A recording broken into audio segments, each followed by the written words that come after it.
Dozens of illegal immigrants are in Martha's Vineyard, an upscale island vacation spot in Massachusetts. Florida Governor Ron DeSantis sent 2 planes filled with illegal immigrants to the island. DeSantis' campaign team called the region a sanctuary city, while local officials accused Republicans of using human lives as political pawns. Meanwhile, Texas Governor Greg Abbott sent 2 buses of illegal border crossers to Vice President Kamala Harris's residence in Washington, D.C. The vice president recently said the border is secure. According to the latest report, illegal immigrants released into the United States are costing taxpayers an additional $20 billion annually. We have R.J. Hallman from the Federation of American Immigration Reform to tell us more about this. R.J. Hallman, thank you so much for joining us on the Capitol Report. Thank you. R.J., a new report from your organization, Federation for American Immigration Reform, has revealed that illegal immigrants crossing the border will cost American taxpayers over $20 billion per year. Tell us how you guys came to this number. Yeah, just again, the Biden border crisis has driven more illegal aliens into our country. The American taxpayer is really bearing the brunt of this. And what we did is we easily kind of combined all of the illegal aliens who have been released into the country or avoided Border Patrol. They're called gotaways. Came to about 2.3 million. And we went back to our cost study methodology that several years ago found that American taxpayers pay $140 billion every year for the legal aliens that are currently in the United States. And it's about $9,000 per illegal alien that costs the American taxpayers. And the number we came up with, $20.4 billion. So add that on to the 140 or so, and you're at around 160. The American taxpayers pay $160 billion a year. And we also kind of looked at some comparisons. I mean, that would provide every homeless veteran $50,000 a year for a decade. It would give every needy family in the United States earning $50K or less, you could give them a grocery voucher. You could do 315,000 police officers, 330,000 teachers. But instead, the Biden administration is giving all that money to illegal aliens. That's an excellent point. I mean, at what point do we have to take a step back and ask what could that money be used for to actually help these Americans that are struggling, because there are many?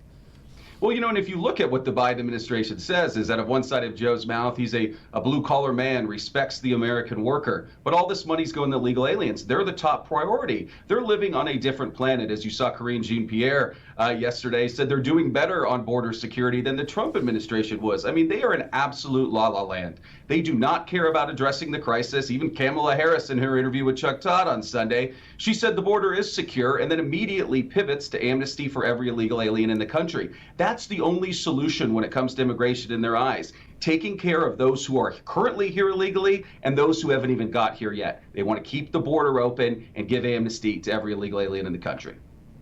RJ, what type of resources do you think it would take to actually secure the border? Oh, it's going to take a whole lot more, and it's going to take, this is why Republicans, if they take back one or both chambers of Congress, they're going to have a mandate to secure the border. And, got to do a big messaging bill, obviously, out the gate with complex statutory changes. You can't just build a wall. A wall is helpful, but you got to actually change the laws and kind of close these loopholes that the Biden administration is ignoring. But it's a kind of a three-pronged solution that we have that we've been relaying on Capitol Hill. You pass a border security bill out the gate. You do aggressive oversight. You potentially impeach Mayorkas. Republicans had a select committee on Benghazi. Do a select committee on the border crisis. And number 3, which I think is most important, properly control the purse strings. Do not give the Department of Homeland Security a blank check to keep processing migrants, keep our borders open. Make sure every dollar you give them is actually doing the functions of the agency and why it was created, to keep our homeland and our borders secure. RJ, what do you say to the argument that says these stances are anti-immigrant? They're not anti-immigrant. They're pro-national sovereignty. They're respecting the security of our borders and again, protecting public safety. Okay, it has nothing to do with people coming up here. If you're a true asylum seeker or a refugee and you're fleeing a country, the moment you get across the border of your nation, you're supposed to be safe, you're secure. These people are simply country shopping migrants. They're coming here to work and to send money back home. What's the risk? What's the trade-off, though? By keeping our borders open and essentially having all Border Patrol officers simply processing migrants, cartels and smugglers are able to smuggle in criminals and lethal narcotics that are harming American communities. You got to remember, the American people are the key stakeholder when it comes to immigration policy, not prospective immigrants or those who are currently here illegally. Got to look out for them first. R.J. Holman, thank you so much. Thank you. The Senate Homeland Security Committee is discussing social media's impact on America's security. At a hearing, the CEO of TikTok couldn't answer one of the questions. NTD's Arlene Richards reports. At a Senate committee hearing on Wednesday, TikTok Chief Operating Officer Vanessa Pappas said in a prepared speech, quote, "There's no responsibility more important to me than protecting the people on our platform." She also said that the company has been, quote, "working assiduously to address national security concerns identified by U.S. policymakers and regulators." But when asked a specific question about national security concerns, Pappas stuck to the script. Can you make the commitment, though, that I just asked you to make, that you will commit to cutting off all data and metadata flows to China, Chinese-based TikTok employees, ByteDance employees, or any other party located in China? What I can commit to is that our final agreement with the U.S. government will satisfy all national security concerns, yes. John Mills, a former Pentagon cybersecurity director, said the TikTok executive is being coached. Let's face it, this is a legal game that is being played back and forth between them and us. And they are playing the seam line essentially because they are pretending to be TikTok USA Incorporated and pretending to know nothing and have no connection to TikTok China Incorporated, which is utter silliness. It's no secret that Chinese TikTok employees inside and outside of China can access U.S. user data. But Pappas said there were protocols to ensure sensitive information doesn't get into the wrong hands. Meanwhile, Mills recalled that China stole 21 million files out of the Office of Personnel Management, a federal agency that manages civil servants. There's nothing good about this. NTD reached out to TikTok for comment on Chinese employees viewing the U.S. data, and a spokesperson said in an email that access to data is controlled by a U.S.-led security team. Mills said the Chinese Communist Party uses data from TikTok to influence Americans. For every dollar Russia can throw at disinformation and manipulation, China can throw 20 to shape, manipulate, cause hate and discontent in American society. My estimate was $100 million they spent to manipulate the social activities during the summer of 2020. The Senate hearing came one day after Twitter whistleblower Peter Zatko told Congress that Twitter is employing a Chinese agent. Arlene Richards, NTD News, New York. Thousands of men and women throughout all branches of the military have declined the COVID-19 vaccine, even though it was mandated by the government.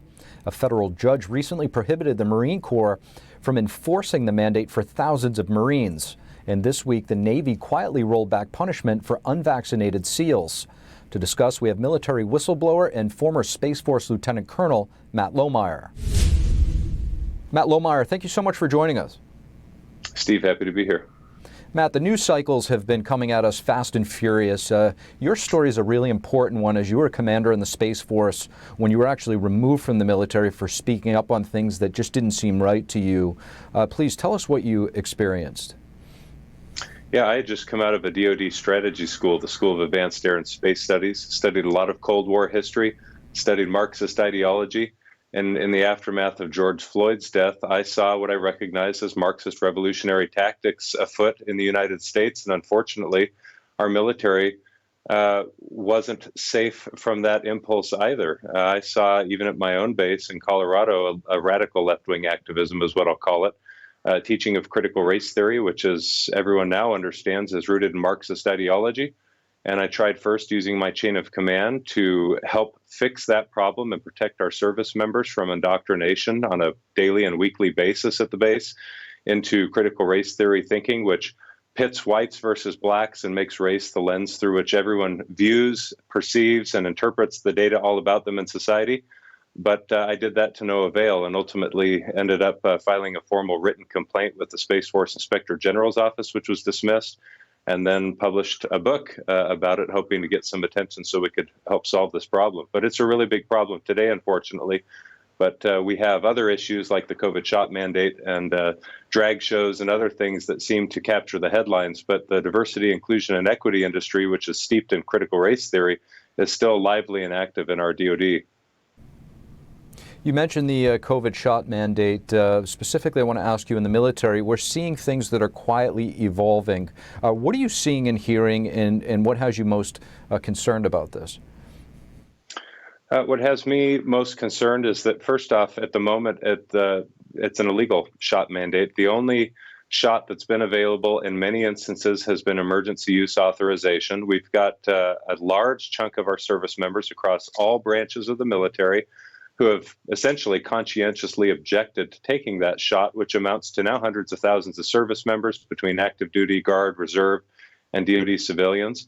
And something that's near and dear to my heart is our pilot force. I used to fly F-15s in the Air Force. I'm in contact weekly with pilots across the Defense Department. Just this morning was texting back and forth with a couple, one of whom was a squadron commander in a fighter squadron in the Air Force. He was grounded and removed from his command for his decision to not take the shot.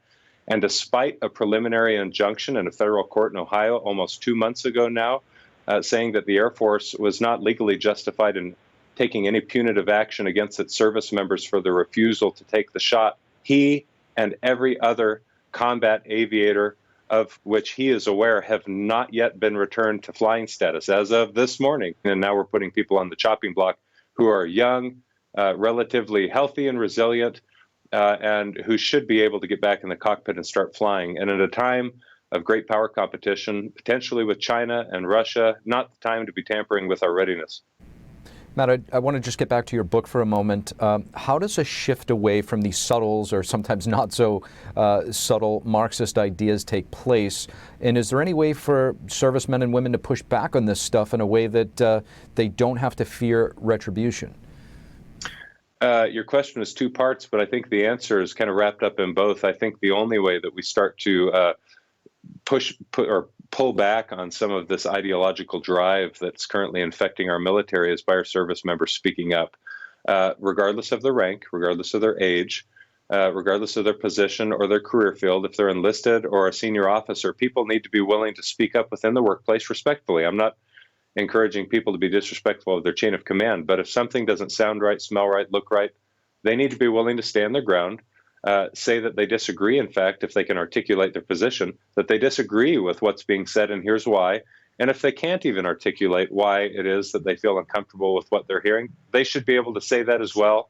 Say that they don't know how to articulate their opposition, but that they feel something isn't right or unsettling. Until we're willing to have the courage to do that, I fear that this ideological push is going to continue apace. We've got senior military leaders right now who are both unwilling to speak up publicly if they disagree with what's being taught, and some of whom are actively pushing an agenda, a political agenda, on our military personnel while expecting our young service members to remain, quote, apolitical, which is, of course, their obligation for good reason. And you can't function in a hyper-politicized work environment and be expected to remain apolitical at the same time. What that does, in effect, is strip these young people of their ability to speak freely any of their views, because they're going to somehow come into friction with the party line. So we've got an uphill battle, and I think it starts with our service members at the ground level. Matt Lohmeyer, thank you so much for your service, and thank you for joining us. Thanks, Steve. The World Health Organization may soon declare an end to the pandemic, and the White House is updating its COVID-19 strategy. The WHO Director General said yesterday, quote, "We are not there yet, but the end is in sight." This is the most upbeat assessment from the agency since it declared an international emergency in January of 2020. WHO experts will meet in October to determine if COVID-19 is still an international public health emergency. Meanwhile, in the United States, the White House on Thursday unveiled its latest COVID-19 response. They say it is geared to end the global emergency. The plan includes vaccinating people with the highest risk and who are hardest to reach. The White House is requesting $4 billion to implement the strategy.